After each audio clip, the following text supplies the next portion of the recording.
Dekatku ku aman, hidup dalammu ku menang. Kau yang memegang hidupku di tanganmu. Kau meneguhkan langkahku.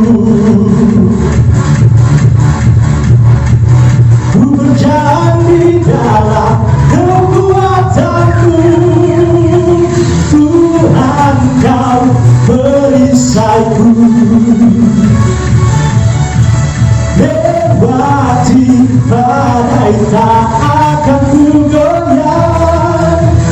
Imanku tetap teguh, tak akan ku ragu mengikutimu.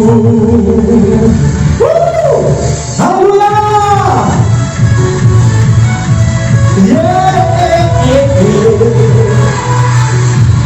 Tinggal dekatmu ku aman, hidup dalammu ku menang. Kau yang memegang hidupku di tanganmu. Kau meneguhkan langkahku. Ku berjalan di dalam kekuatanmu. Tuhan, kau perisaiku. Lewati badai tak akan ku goyang. Imanku tetap teguh, tak akan ku ragu mengikutimu. Bersorak haleluya. Haleluya. Terpujilah nama Tuhan, karena Engkau perisai kami, Engkau pujian bagi kami. Oh, haleluya.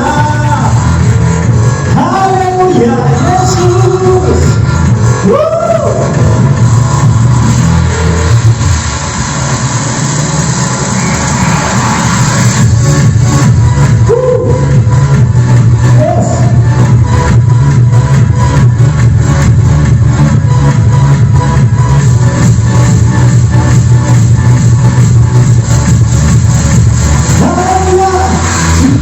Engkau perisaiku. Lewati badai tak akan ku goyang.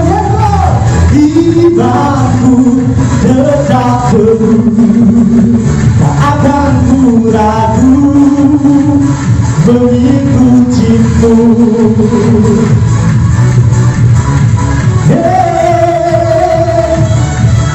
Lewati badai tak akan ku goyang. Imanku tetap teguh, tak akan ku ragu mengikutimu. Tak akan ku ragu mengikutimu. Kita puji Dia, kita menari bagi nama Tuhan. Karena segala puji syukur kita hanya bagi nama Tuhan. Mari kita menari, kita memuji di dalam hadirat Tuhan. Haleluya.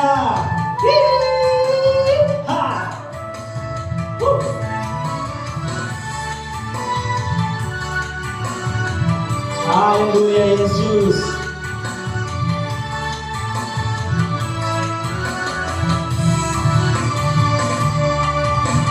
Segala puji syukur hanya bagimu Tuhan, sebab Kau yang layak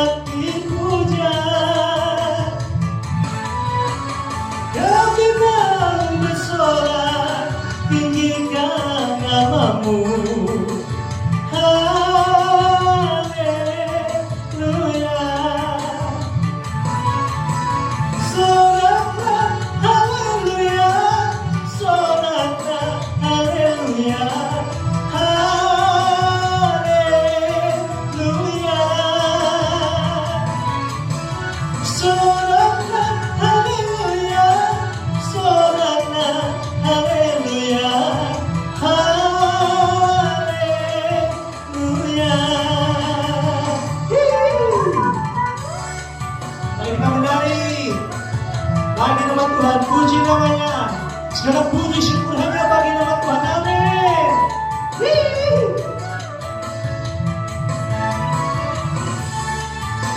Haleluya.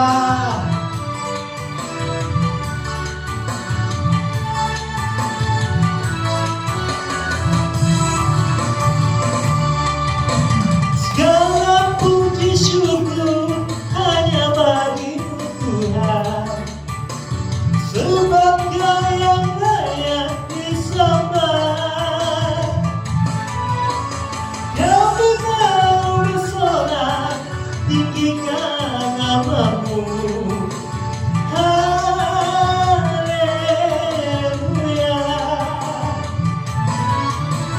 Soraklah haleluya, soraklah haleluya, haleluya.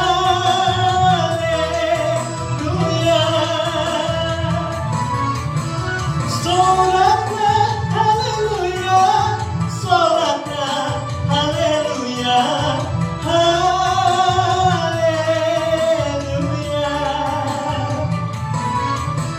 Soraklah haleluya, soraklah haleluya, haleluya.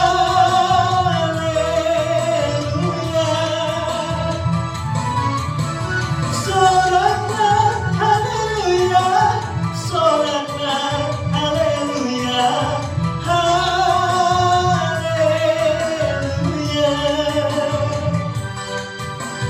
haleluya.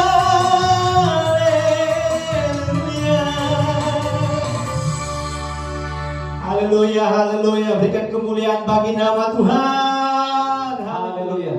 Nah, bukan saja kita mau memuji dan menyembah Tuhan, amin. Karena hari ini adalah harinya Tuhan. Nah, hari ini ada spesial sedikit.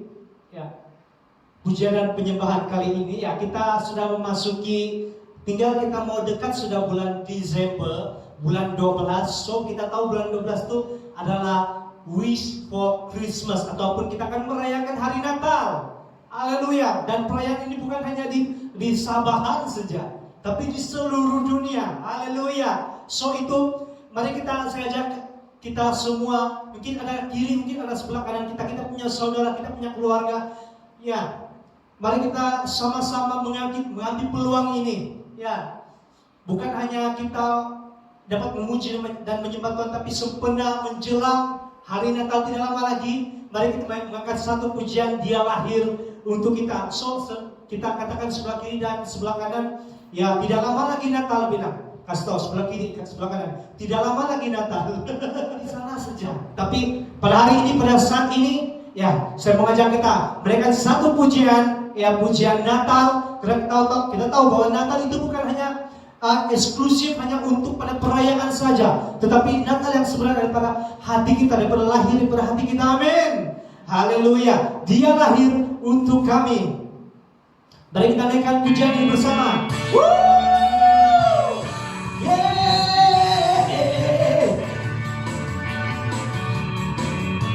Dia lahir untuk kami.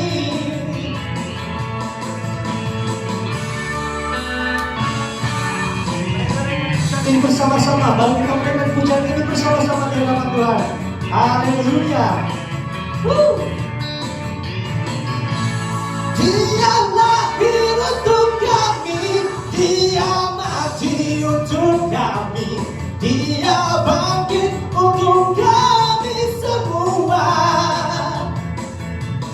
Dia itu Tuhan kami, Dia itu Allah kami, Dia raja di atas segala raja. Dia hidup di mana yang turun ke bumi, yang kami sama dengan manusia. Dia Yesus Tuhan kami, Dia Yesus Tuhan kami, yang menebus juru selamat dunia.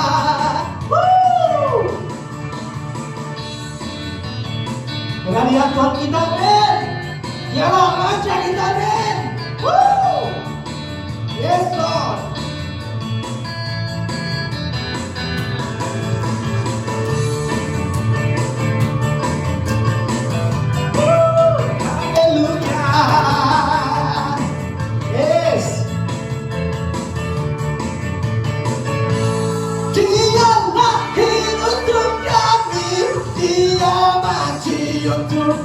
kami, Dia bangkit untuk kami semua. Dia itu Tuhan kami, Dia itu Allah kami, Dia Raja di atas segala raja. Dia itu kebenaran yang turun ke bumi, yang jadi sama dengan manusia. Dia Yesus selamat kami, Dia Yesus Tuhan kami, Dia penebus juru selamat manusia. Sang penebus juru selamat dunia, sang penebus juru selamat dunia. Mari kita datang di hadapan Tuhan dalam sikap penyembahan kita.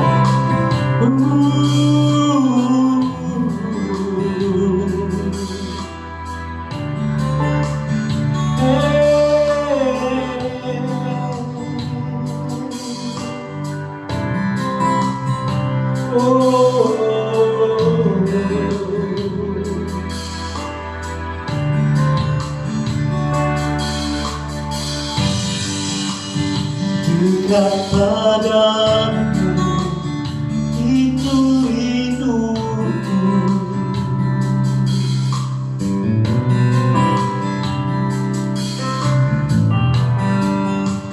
setiap kataku kau pun menunggu.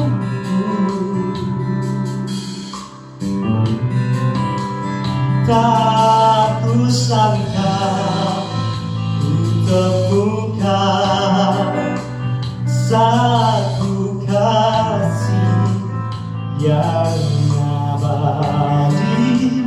Kini ku datang dan ku bawa hidupku.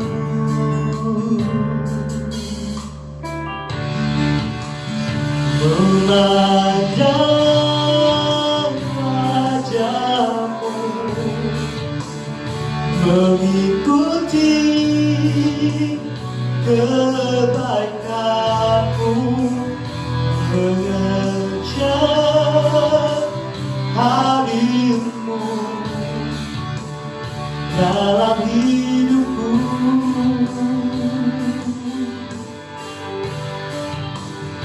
Membawa sebabku,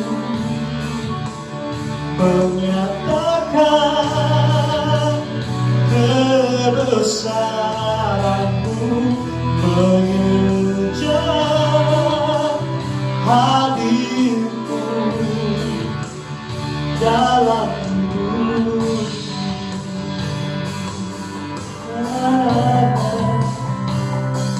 Na na na na na na na na na na. Dekat padamu itu rinduku,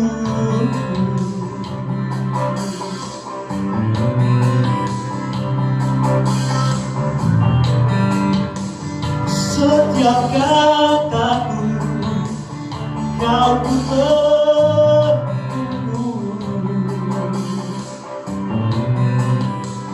tak kusangka ku temukan satu kasih yang abadi. Kini ku dapat dan ku bawa hidupku.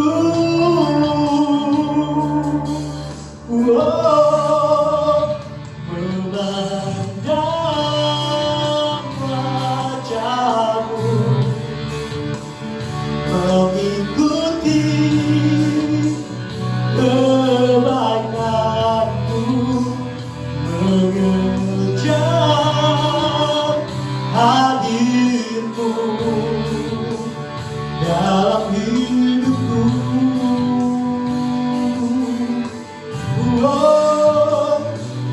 bawa sepatu menyatakan kebesaranmu, mengejar hadirmu dalam hidupku. Oh, haleluya.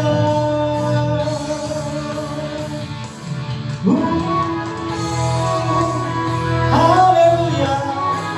Oh, sepadia. Haleluya.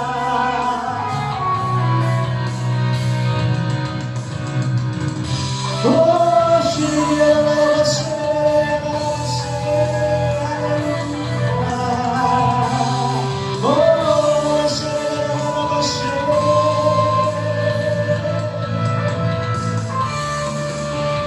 memandang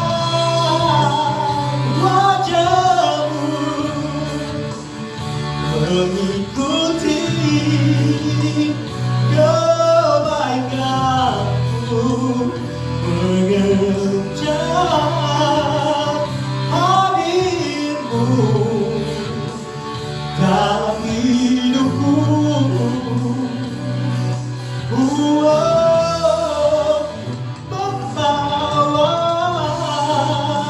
sepatu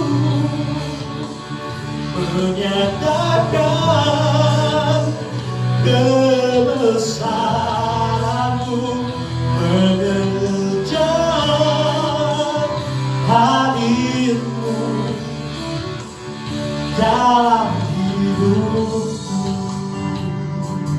Na na na na na na na na na na na. Oh, terima kasih Yesus, terima kasih Yesus, haleluya, haleluya, haleluya.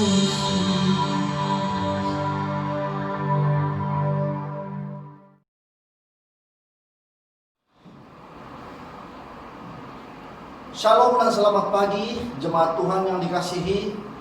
Bertemu kita sekali lagi dalam ibadah online kita pagi hari ini. Terima kasih kepada Saudara Nazil yang sekali lagi dapat melayani kita di dalam sisi worship worship. Saya mendorong semua jemaat pagi hari ini, ayo mari kita fokuskan hati kita, pemikiran kita. Saya berdoa juga supaya semuanya dalam keadaan sehat, semuanya dalam keadaan yang baik. Dan saya yakin penyertaan Tuhan dan penjagaan Tuhan terus bersama-sama dengan setiap satu di antara kamu. Dan pagi hari ini biar seluruh pemikiran kita, hati kita benar-benar mau mempelajari, mau menerima berkat daripada firman Tuhan. Nah, pagi hari ini kita mau mengungsikan kebenaran firman Tuhan yang bertemakan kebaikan Tuhan dinyatakan melalui penyertaannya. Ya, tajuknya adalah Tuhan menyertai. Ya, dan saya berdoa supaya firman Tuhan, pelajaran kita pagi hari ini dapat menjadi satu dorongan kepada setiap kita. Amin. Mari kita berdoa sebelum kita mempelajari firman Tuhan. Allah Bapa kami di surga, kami kenal di dalam nama Yesus. Kami bersyukur Tuhan dalam penyertaan-Mu, dan kami yakin saat ini Roh Kudus-Mu sudah bekerja di tengah-tengah kami, menjamah hati kami supaya firman Tuhan yang akan kami terima, yang akan kami pelajari, akan dapat kami fahami. Tuhan, beri kami pencerahan supaya setiap kami dapat memahami, seterusnya dapat menerima berkat daripada kebenaran firman. Terima kasih Tuhan. Di dalam nama Yesus kami berdoa. Amin. Ya, mari kita teruskan pembelajaran kita. Nah, sebelum saya masuk di dalam poin, di dalam perkongsian di dalam khotbah firman Tuhan, saya ingin membawa kita sedikit update ya, beberapa hari yang lalu dan juga keadaan semasa. Dan hari-hari ini seperti yang kita lihat di dalam reality kehidupan, kita akan dapati bahwa banyak orang mengalami kesusahan yang berat di dalam kehidupan mereka. Ya, hari-hari ini banyak orang seperti itu. Kesusahan-kesusahan seperti masalah keuangan, masalah pekerjaan, pendidikan, dan ada banyak lagi. Baru-baru ini kita dikejutkan oleh peristiwa bunuh diri, ya, dengan menggantung diri di jembatan Karamusin berhampiran di sana. Saya kurang pasti exactly dia punya location di mana. Dan beberapa waktu yang lalu juga kita mendengar bahwa ada peristiwa di mana orang bunuh diri di Hospital Queen Elizabeth, ya. Kemudian ada laporan juga di parlemen beberapa hari lalu turut menyatakan bahwa ada 266 kes bunuh diri sejak awal tahun ini. Walaupun tidak dinyatakan puncak kes kejadian-kejadian tersebut, tetapi angka yang dinyatakan bukanlah sedikit, ya. Tetapi kalau kita melihat, ya, sebagai orang percaya, kita tahu bahwa ada banyak kesusahan-kesusahan yang berlaku yang mengakibatkan perkara buruk kepada banyak orang. Tahukah saudara bahwa kekecewaan, kegagalan, dan apa sahaja bentuk emosi yang jahat ini akan berakhir, ya, selalunya berakhir dengan menghukum diri sendiri. Dan ini disebabkan oleh ketidakmampuan menghadap kehidupan yang berat akibat ketidakyakinan mereka terhadap kebaikan dan kemurahan Tuhan di dalam hidup mereka. Pada saat kita merasa dengan baik-baik, pada saat kita merasa bahwa Tuhan tidak lagi mengasihi kita, saat itulah pikiran kita mulai berkata bahwa semua perkara yang buruk ini disebabkan oleh Tuhan, bahwa Tuhan mau menghukum saya. Itulah pemikiran yang datang pada saat kita mulai tidak yakin dengan kebaikan Tuhan. Kita mulai meragui kemurahan Tuhan dalam hidup kita. Pada saat ini juga biasanya kita bersetuju dengan diri kita bahwa kita ini layak menerima penghukuman. Adalah suatu perkara yang berbahaya sebagai orang percaya kalau kita memiliki pemikiran yang jahat seperti ini, sehingga itu mendorong kita menjadi orang yang cenderung menghukum diri sendiri. Sewaktu bersekolah dulu, ada kawan-kawan yang waktu mereka mengalami tekanan, saya rasa bukan hanya waktu sekolah tapi sampai hari ini pun masih ada yang berlaku. Ada yang sanggup gores-gores tangannya dengan alasan untuk mengurangkan tekanan. Ini adalah salah satu bentuk menghukum diri sendiri, ya. Nah, walau bagaimanapun, sebagai orang percaya, ingin saya membawa kita pagi hari ini untuk memahami firman Tuhan. Selanjutnya memahami isi hati Tuhan atas kehidupan kita. Saya sangat yakin bahwa dengan memahami kebaikan Tuhan akan membangkitkan satu kekuatan yang luar biasa, sehingga memampukan kita untuk menghadapi perkara-perkara buruk dalam kehidupan kita. Saya berdoa supaya ketika Anda mendengar message yang saya sampaikan pagi ini, saudara dan saya, ya, memahami betapa Tuhan Yesus begitu mengasihi saudara.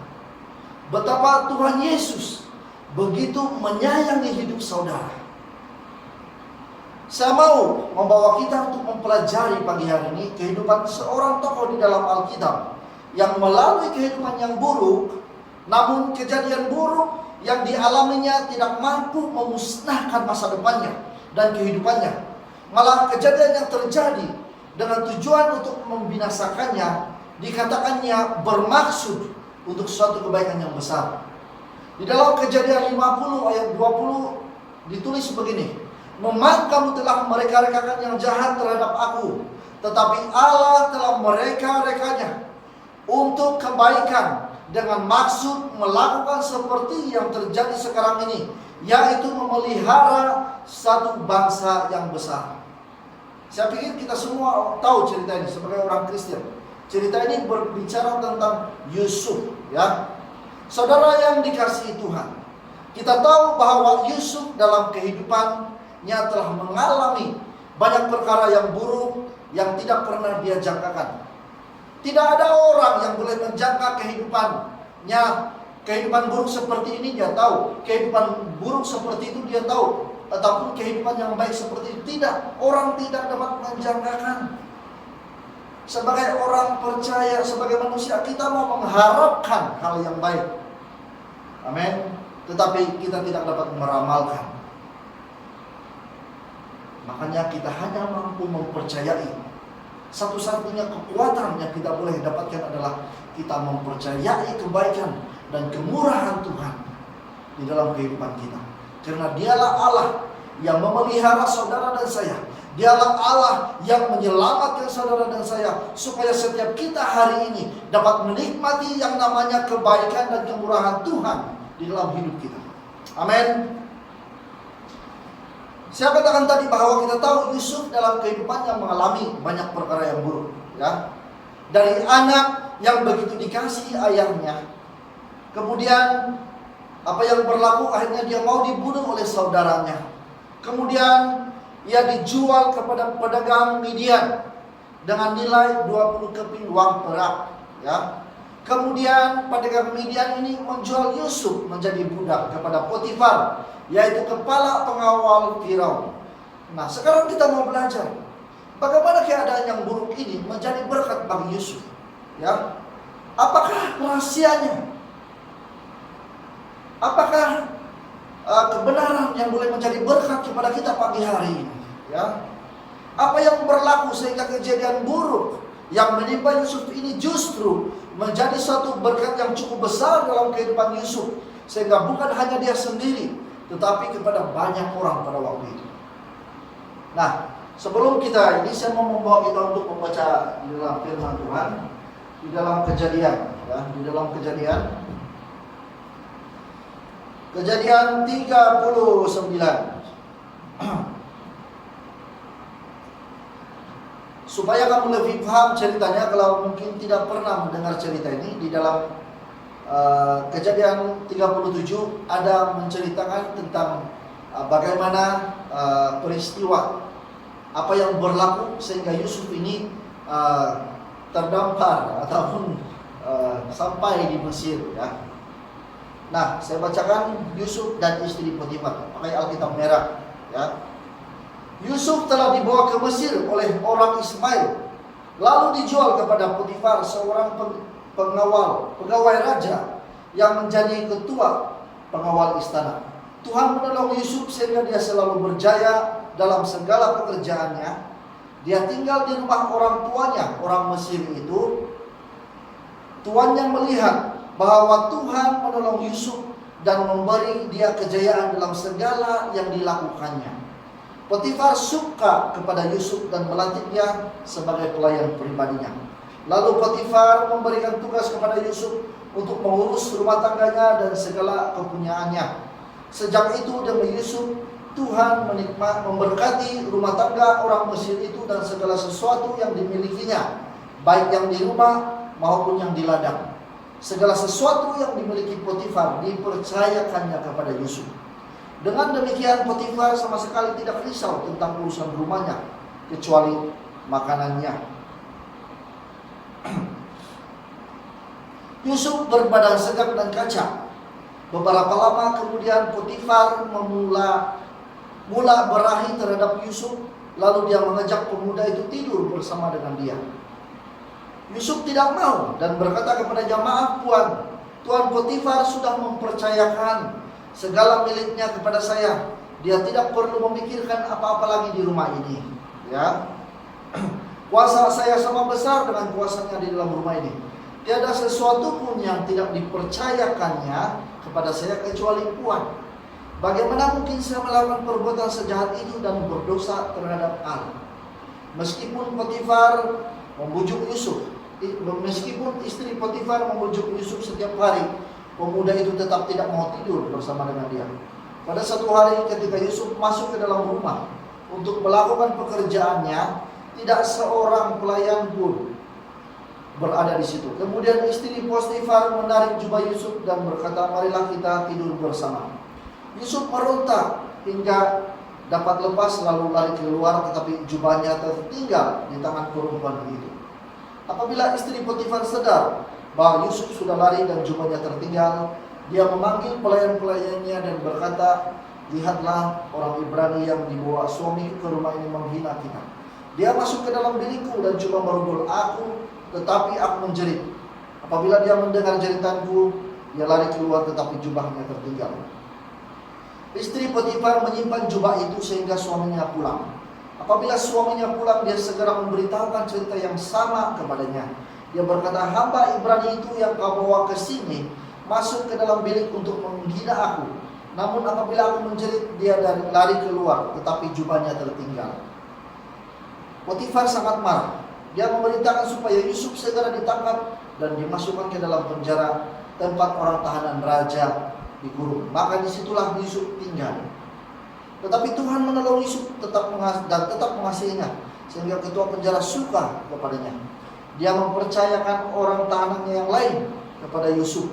Dia juga memberikan tanggung jawab kepada Yusuf atas segala pekerjaan yang dilakukan di dalam penjara.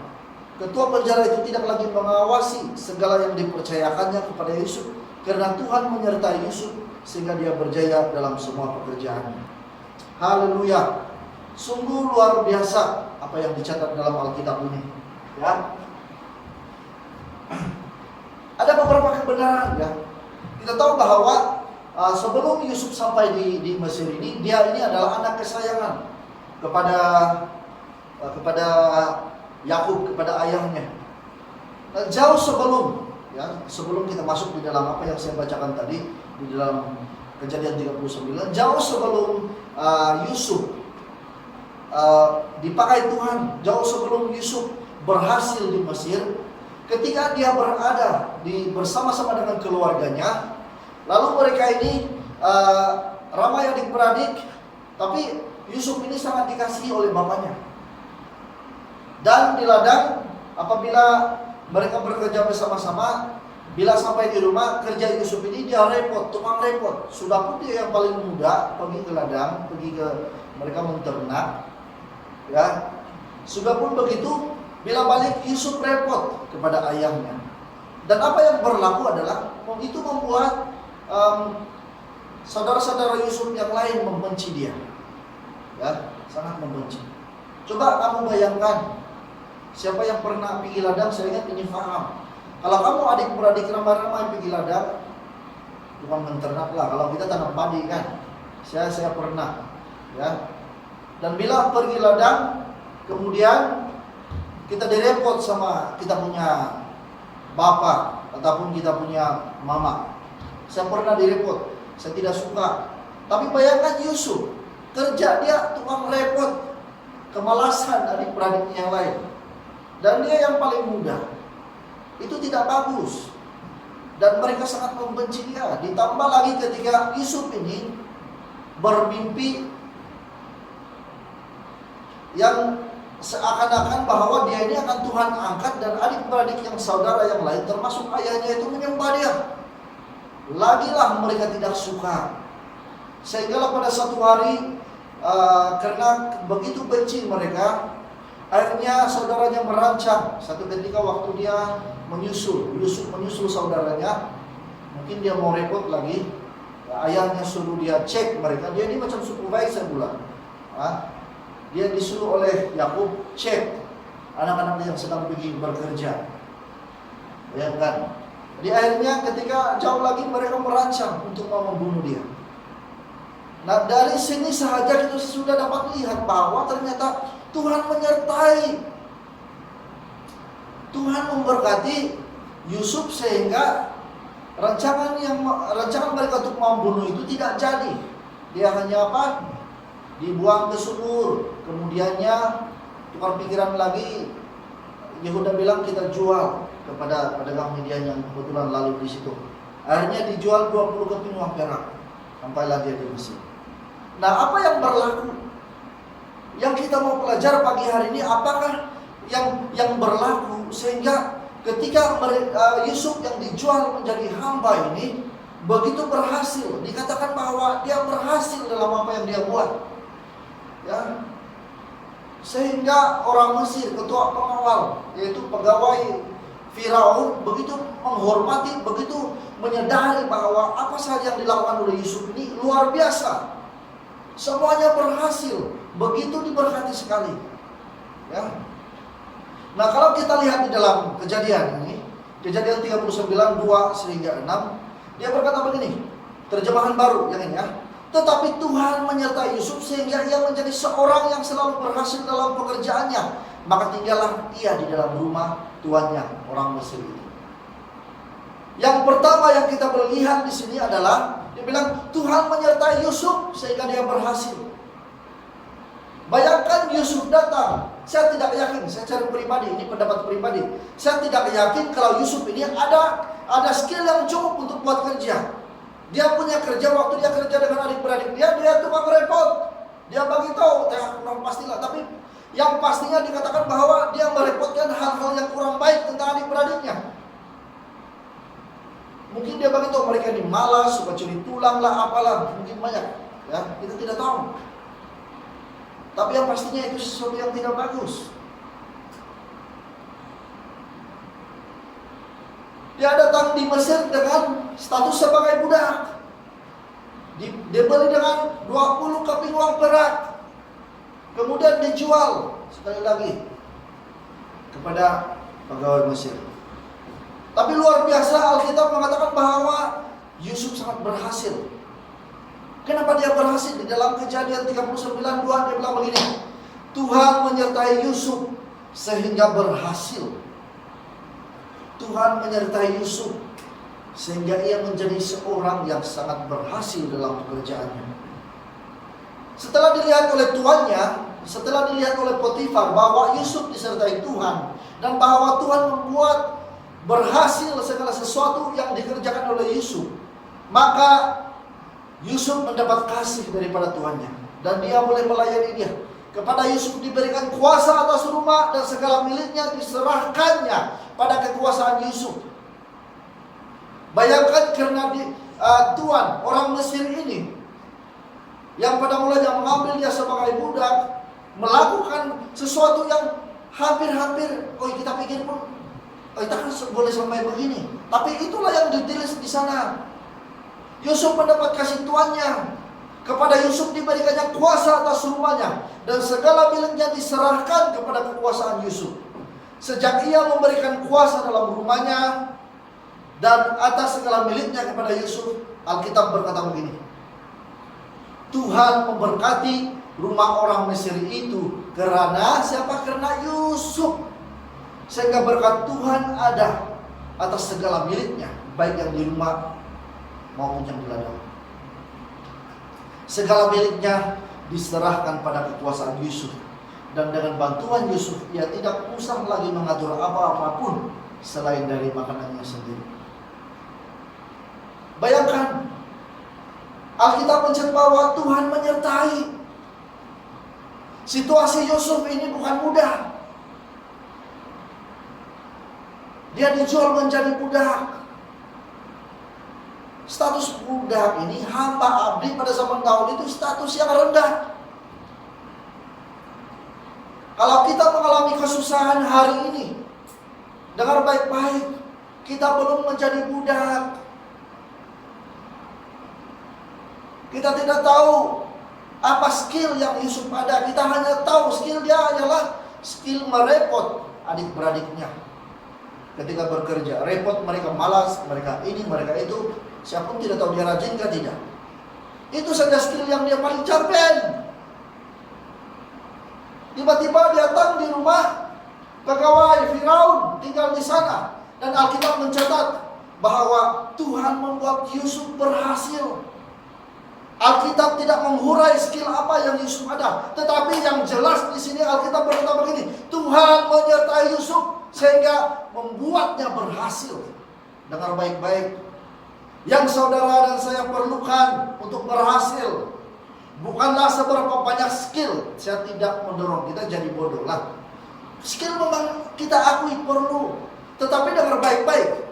Alkitab mengatakan bahwa yang membuat kita berhasil adalah karena penyertaan Tuhan. Sebagaimana Yusuf berhasil karena penyertaan Tuhan, dengar baik-baik. Demikianlah kita sebagai orang percaya. Tuhan mampu membuat kita berhasil melalui penyertaannya.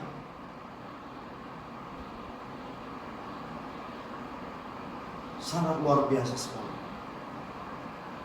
Dan Yusuf begitu menyadari, saya sangat yakin Yusuf begitu menyadari segala keberhasilannya ini karena Tuhan semata-mata.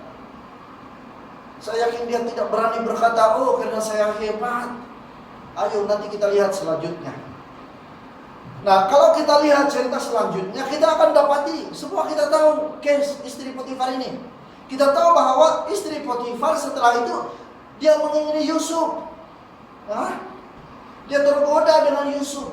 Mungkin Alkitab bilang dia ini agak kacak orangnya, manis dipandang, gebu-gebu gitu. Ya. Apakah respon Yusuf ketika digoda oleh ini istri Potifar ini? Apakah Yusuf berkata, oh saya tidak mau puan, sebab saya takut dengan Tuan Potifar?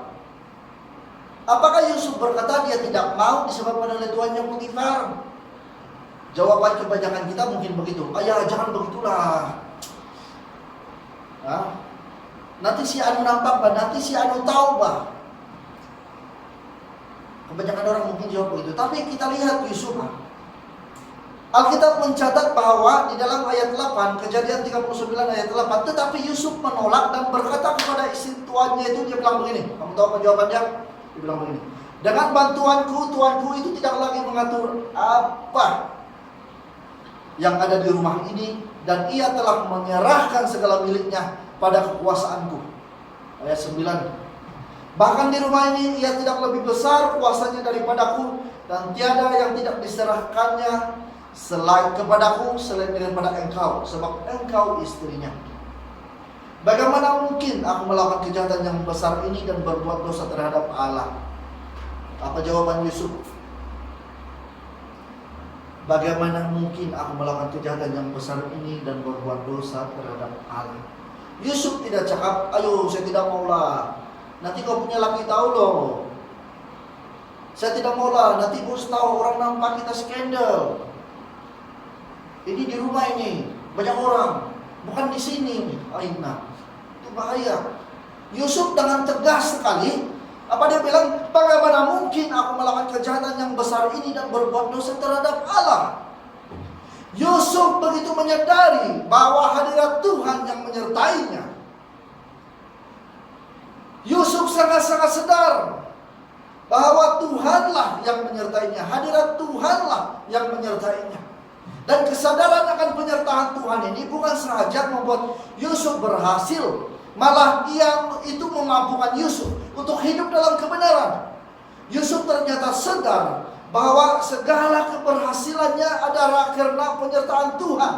Pada kata sebelum dia berhasil, Yusuf sudah tahu Tuhan menyertai dia. Ternyata penyertaan Tuhan yang membuat kita berhasil,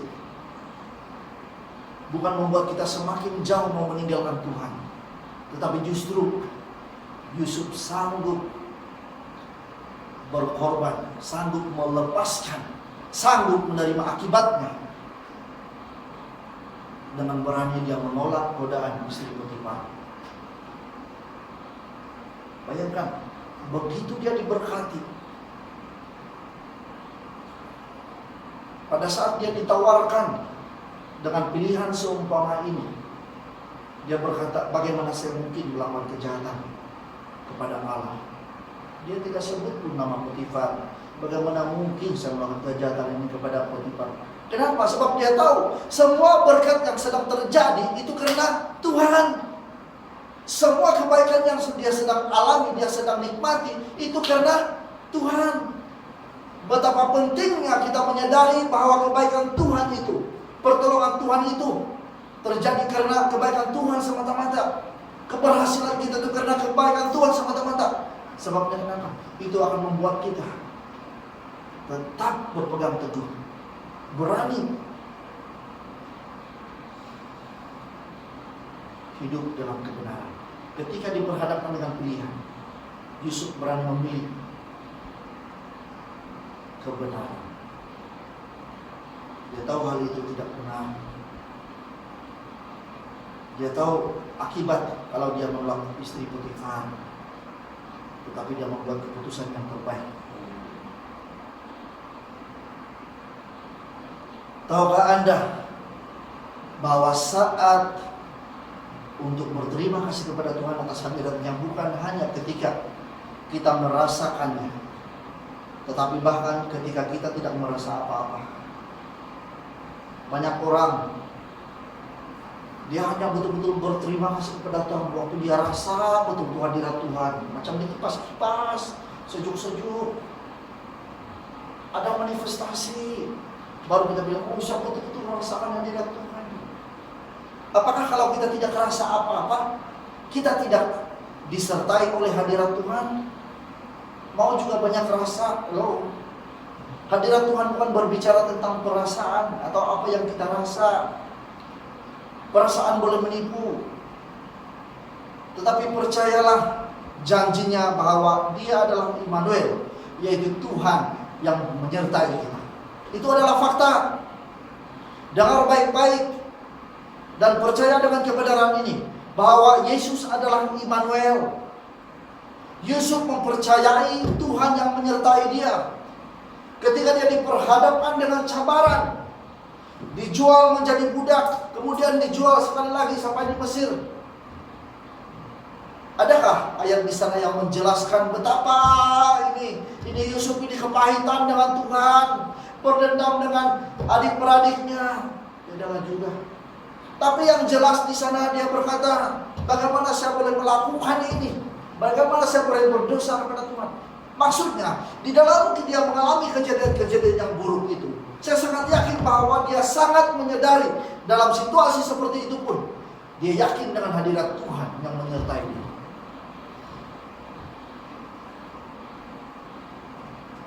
Tuhan menyertai kita bukan hanya pada waktu yang baik, bahkan lebih lagi, saya yakin Dia mau menolong kita, mau bersama-sama dengan kita pada waktu kita sedang melalui lembah dalam kehidupan, mengalami kesusahan, mengalami pergumulan yang berat. Tuhan kita bukan tukang sorak. Waktu menang, menari pongpong. Ada kalau yang main bola ataupun acara sukan, ada gol, ada bunyi, ada sorakan. No, Allah kita Allah yang hidup.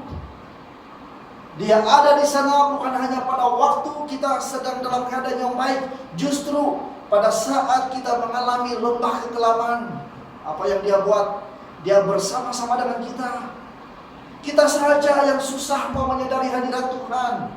Kenapa? Mungkin kita mau ada rasa sejuk-sejuk, atau mungkin dalam keadaan pujian penyembahan yang luar biasa, baru kita rasa seperti kita diangkat ke surga.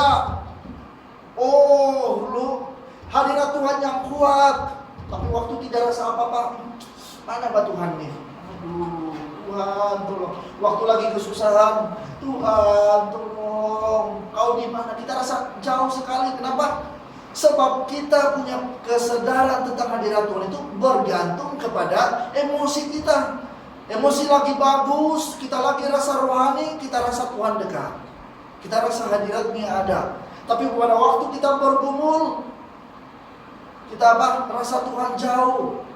Tapi faktanya Alkitab menuliskan bahwa Dia adalah Immanuel, yang bermaksud Tuhan menyertai. Apabila Dia Tuhan yang menyertai, maksudnya apa? Bukan hanya pada waktu senang saja Dia menyertai, tetapi setiap masa Dia ada di sana, menolong kita, memimpin kita, menyertai kita. Ramai yang menderita kekecewaan dan kegagalan karena berpikir Tuhan tidak menyertai dia lagi, sehingga mereka tidak merasa apa-apa lagi. Sehingga ada yang memutuskan untuk give up. Bahkan ada yang mau menghabisi hidupnya sendiri. Ayo Tuhan, anak-anak Tuhan, mari kita ingatkan diri kita setiap masa bahwa Yesus selalu menyertai kita karena Dia adalah Immanuel. Anda dan saya bukan sahaja dikuatkan ketika memegang kebenaran ini, ketika kita mempercayai kebenaran ini, malah kita pasti dapat menguatkan orang sekeliling kita. Bagaimana kita mau mendapatkan kekuatan Kalau kita tidak yakin Tuhan ada di sana pada waktu kita sedang susah. Tapi Alkitab berkata begini, Dia adalah Immanuel, Allah yang menyertai kita, Tuhan beserta kita. Amin. Ayo, mari kita mempercayai.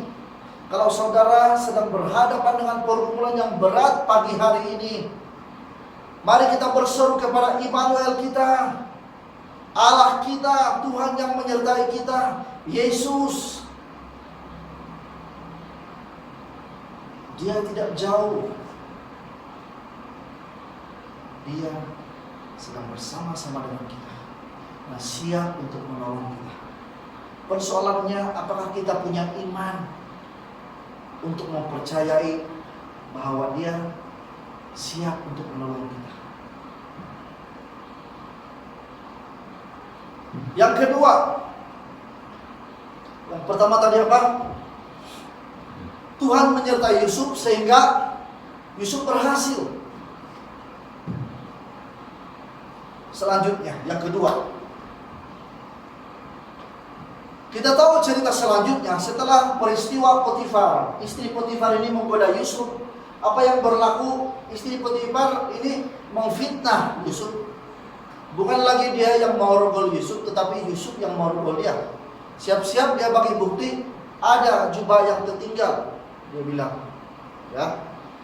Nah, di dalam Kejadian 39 19:23, saya bacakan di sini. Dia bilang begini, baru saja didengar oleh tuannya perkataan yang diceritakan istrinya kepadanya. Begini, begitulah aku diperlakukan oleh hambamu itu, maka bangkitlah amarahnya. Lalu Yusuf ditangkap oleh tuannya dan dimasukkan ke dalam penjara, tempat tahanan-tahanan raja dikurung. Demikianlah Yusuf dipenjarakan di sana. Tetapi apa yang berlaku setelah kejadian itu? Tetapi Tuhan menyertai Yusuf dan melimpahkan kasih setianya. Dalam terjemahan baru, ya. Tuhan menyertai Yusuf dalam keadaan dia difitnah, lalu akhirnya masuk penjara, ya, ditahan di dalam tempat tahanan raja dikurung, ya. Alkitab menyatakan di dalam Kejadian 39 ayat 21 berkata begini, tetapi Tuhan menyertai Yusuf dan melimpahkan kasih setianya kepadanya. Dan apa yang berlaku setelah Allah menyertai dan melimpahkan kasih setianya? Dibilang dan membuat Yusuf kesayangan bagi kepala penjara itu. Wow, jarang sekali orang masuk penjara dia menjadi orang kesayangan. Saya tidak tahu kalau cerita ini ada di mana-mana, hanya dalam Alkitab. Sebab itu dibilang ayat 22, kepala penjara mempercayakan semua tahanan dalam penjara itu kepada Yusuf. Wow. Dan segala pekerjaan yang harus dilakukan di situ, dialah yang mengurusnya. Dan kepala penjara tidak mencampuri segala yang dipercayakannya kepada Yusuf, karena Tuhan menyertai dia dan apa yang dikerjakannya dibuat Tuhan berhasil. Karena penyertaan dan kelimpahan kasih setia Tuhan atas Yusuf, maka dalam penjara sekalipun, ya, Yusuf menjadi kesayangan kepala penjara di sana. Di mana saja Anda berada, Tuhan boleh membuat Anda disenangi orang, dan Tuhan boleh membuat Anda diberkati Tuhan. Itu karena penyertaan dan kelimpahan kasih setia Tuhan. Yusuf diberikan kepercayaan untuk menguruskan penjara. Yusuf bukan lagi berada di posisi yang tinggi dan membanggakan. Bayangkan dia menguruskan rumah dan seluruh harta kepada kepala pengawal penjara, pegawai Firaun. Kemudian difitnah, akhirnya dari posisi yang tinggi dilucutkan jadi apa? Banduan. Jadi dalam posisi yang rendah sekali, jadi banduan. Bukan jadi pegawai penjara, oke? Jadi banduan di sana, ditahan. Yusuf bukan lagi berada di posisi yang tinggi dan membanggakan. Yusuf dijatuhkan karena tidak sanggup berkompromi, sebab dia menyadari bahwa kebaikan Tuhanlah yang mengangkat dia sejauh itu, sehingga dia diangkat berkuasa di rumah Potifar. Perhatikan baik-baik. Ketika kita menyadari bahwa kebaikan Tuhanlah yang mengangkat kita naik ke atas, maka kita juga akan sanggup melepaskannya demi kemuliaan Tuhan. Ada kekuatan untuk memilih kehidupan yang benar apabila kita senantiasa sadar akan hadirat Tuhan, apabila kita senantiasa sadar akan penyertaan Tuhan. Kita tidak akan takut kehilangan karena kita yakin Tuhan akan menyertai kita dan akan menyediakan. Di mana saja kita ditempatkan, kita yakin berkat Tuhan pasti tersedia untuk kita. Janganlah kita kecewa hanya karena kita berada dalam keadaan yang lebih rendah. Ya. Hadirat Tuhan yang menyertai kita mampu membuat kita berhasil tanpa memilih-milih tempat. Halo. Kadang-kadang kita pikir di tempat yang bagus, yang ada potensi, baru ini tempat yang diberkati. Pemikiran seperti ini hanya akan melahirkan umat Tuhan yang malas, memilih-milih. Nanti kerja pun memilih-milih. Kelulusan sekian, maunya jadi ketua pegawai. Tidak salah bermimpi. Tetapi yang paling penting adalah jangan memilih-milih tempat. Kenapa? Sebab Tuhan boleh memberkati Anda di mana saja Anda diletakkan. Yang paling penting adalah penyertaan Tuhan. Apakah Anda yakin bahwa Anda boleh berhasil walau di mana saja?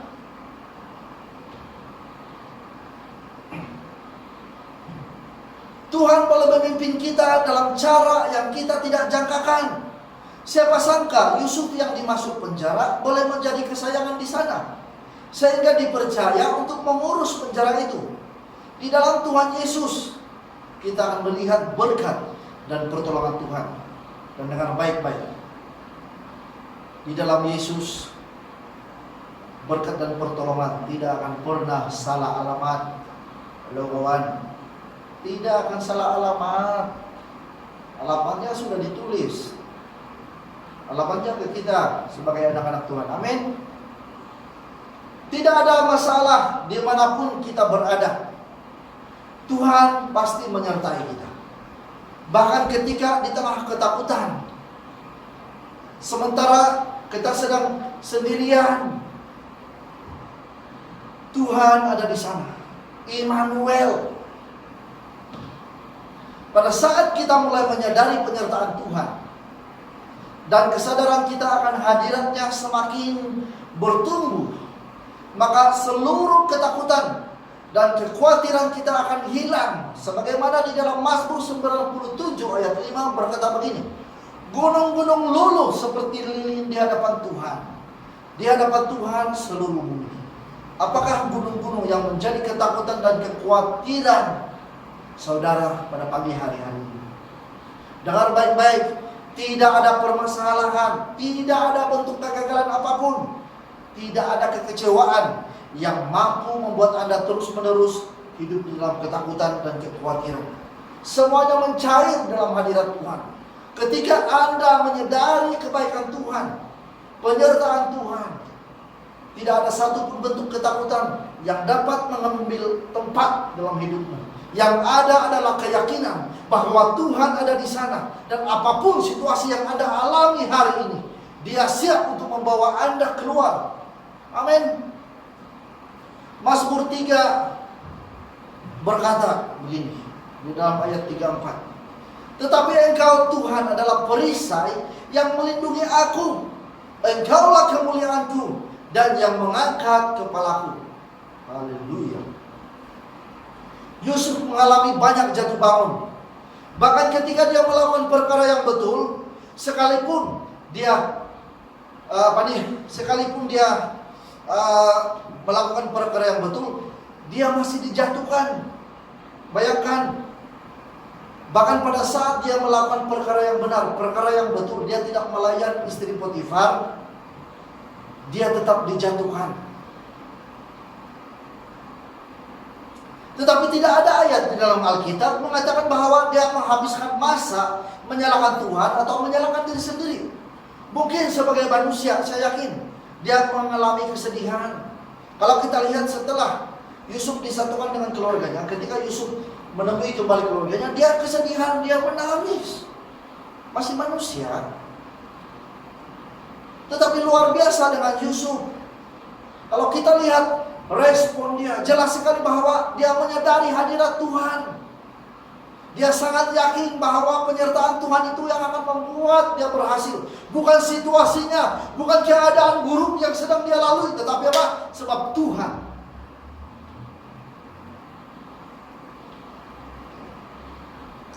Tidak ada ayat di dalam Alkitab mengatakan dia menghabiskan masa menyalahkan Tuhan atau menyalahkan diri sendiri.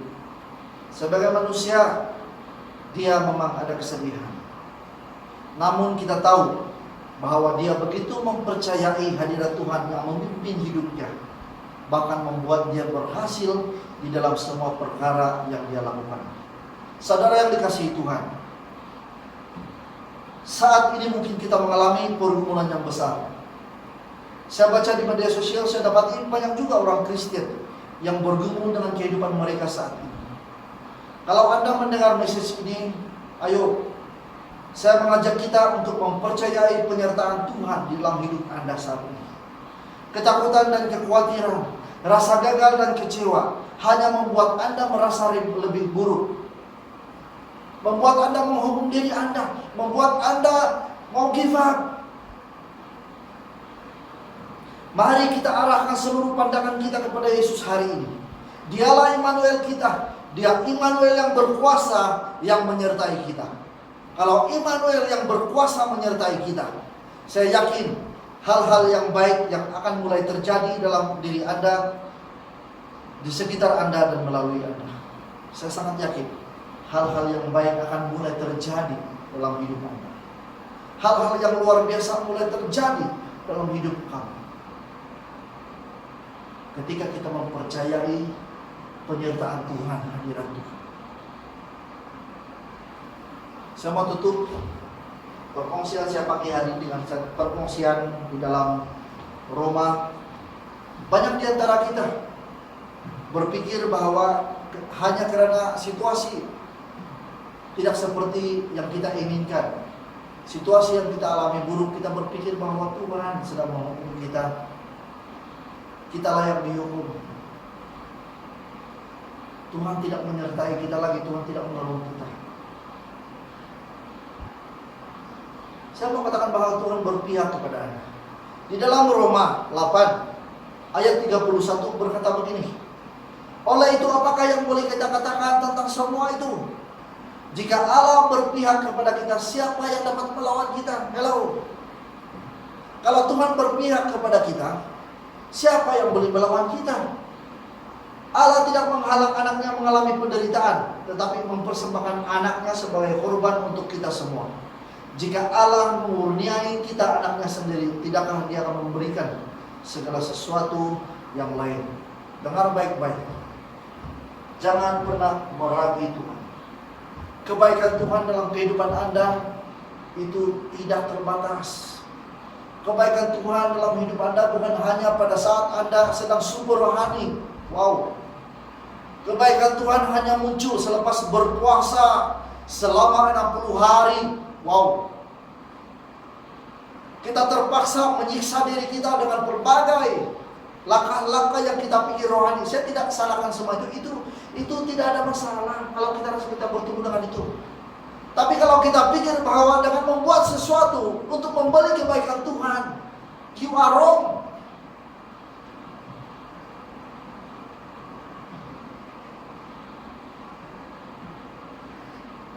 Hubungan dengan Tuhan tidak boleh dibeli.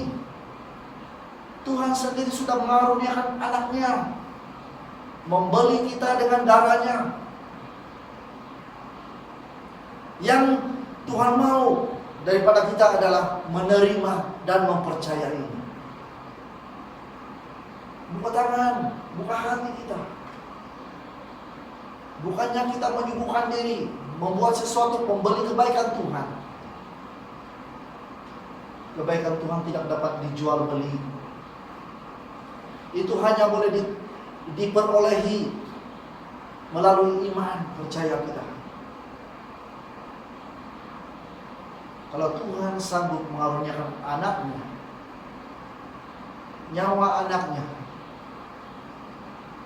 saya yakin, apalagi kalau setakat hal-hal yang kecil yang berkaitan dengan hidup kita, yang berkaitan dengan keperluan hidup kita, yang berkaitan dengan kesusahan-kesusahan kita, Dia sanggup dan Dia mau melakukannya untuk saudara dan saya. Amin. Apapun kesusahan Anda pagi hari ini, mari kita mempercayai kebaikan Tuhan.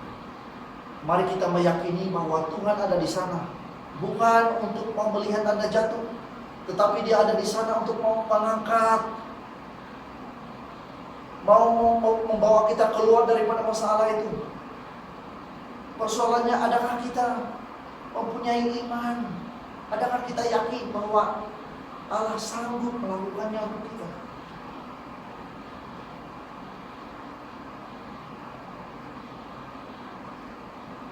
Haleluya.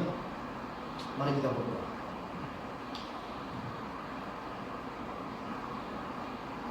Kalau Anda ada pergumulan pagi hari ini, pergumulan yang berat, saya tidak tahu kehidupan apa yang saudara sedang alami. Saya mau saudara mengambil waktu untuk berdoa, renungkan kebenaran firman Tuhan. Buatlah satu ketetapan pagi hari ini. Izinkan Roh Kudus menjamah hati kita. Mulai menyadari bahwa hadirat Tuhan ada di sana, menyertai kita. Dia adalah Allah yang Immanuel, Allah yang beserta dengan kita, Allah yang sanggup, yang siap menolong kita, sehingga kita dapat keluar daripada kehidupan kita yang buruk. Allah Bapa kami di surga, yang kami kenal di dalam nama Yesus, Roh Kudus yang bekerja dalam kehidupan kami, menghibur, menguatkan kami. Pagi hari ini Tuhan, kami bersyukur karena firman. Saya berdoa Tuhan, untuk setiap yang sudah mendengar kebenaran firman Tuhan pada pagi hari ini, supaya Tuhan Engkau mengangkat sekali lagi semangat, kekuatan yang baru dalam hidup mereka. Supaya Tuhan, apa sahaja bentuk-bentuk pergumulan, apa sahaja bentuk-bentuk kekhawatiran, bentuk-bentuk kesusahan yang membuat mereka berbeban berat dalam hidup mereka, Tuhan, pagi hari ini saya berdoa supaya kuasa Tuhan, Roh Kudus mengangkat jiwa mereka, sehingga ada kekuatan baru yang mengalir kepada setiap anak-anak Tuhan pada pagi hari ini. Terima kasih Tuhan Yesus. Saya berdoa untuk setiap mereka yang mendengar firman Tuhan ini dan mau meresponi kebenaran firman Tuhan, mau mempercayai penyertaan Tuhan. Tuhan, Engkau jamah hati mereka lewat Roh Kudus, supaya ada kekuatan yang baru, supaya pada saat mereka diperhadapkan dengan pergumulan-pergumulan yang berat, mereka sadar bahwa mereka tidak sendirian. Mereka sadar bahwa mereka ada Tuhan yang menjadi perisai mereka. Mereka ada Tuhan yang menjadi pembela mereka. Terima kasih Tuhan. Terima kasih Tuhan. Di dalam nama Yesus, kami terima setiap berkat-berkat kebenaran firman Tuhan pagi hari ini. Di dalam nama Yesus kami sudah berdoa. Amin. Amin. Haleluya.